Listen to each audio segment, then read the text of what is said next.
Hey guys, just checking in with you again.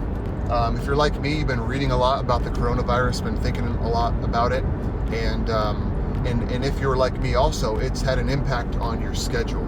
It's thrown you a curveball. Some of us have a ton of free time now, or dead time, downtime, because things are canceled and called off and we can't do the things we normally do. Others of us, it hasn't caused us to be less busy, just has shifted our schedules a little bit, and that's what's happened to me. It's just changed the timing of everything and how I use my time. So in this time, I just want to think practically with you about what to do with our time, whether it's free time or shifted time, and I just want to think personally and practically about what we do. And let me just encourage all of us. I think we need to make this a time where we are making both the Bible and prayer priorities. And here's what I mean. I mean that when I was younger, I would look forward to free time or vacation time where I wasn't in school, didn't have work, because then I could make things that were very, very important to me the priorities that they ought to be. I could finally give the time to those important things in my life. And whatever those are for you, I don't know.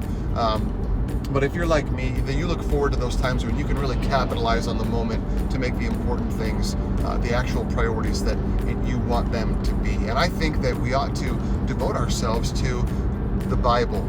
What I mean is just make some time, carve out some time in your schedule to spend it in God's Word. Whether you're in a reading plan, using the Bible app, YouVersion Bible app, or whether you're using On-Track devotions, which can now be done digitally and in a group, those things are going to be worth your while. Let me just urge you, and like I'm trying to do for myself, to capitalize on this moment to make the Bible a priority. Also, let me say that prayer needs to be a priority as well.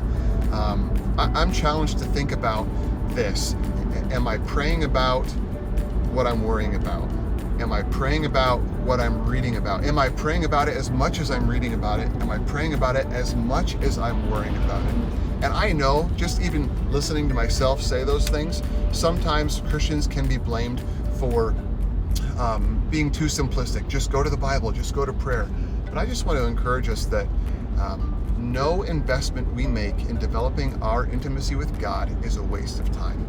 It's never a waste of time. The world, your friends, all of us, we need to be people that other people can rely on to bring them to God and to go to God on their behalf. So those are a couple things I'm doing, and just would recommend them to you. Carve those things out, make them the priorities that they always ought to have been, and use this time to start some new habits that can sustain you even once this whole thing dies down, however long that may be. Talk to you again soon. Just sharing my thoughts. Thanks for listening.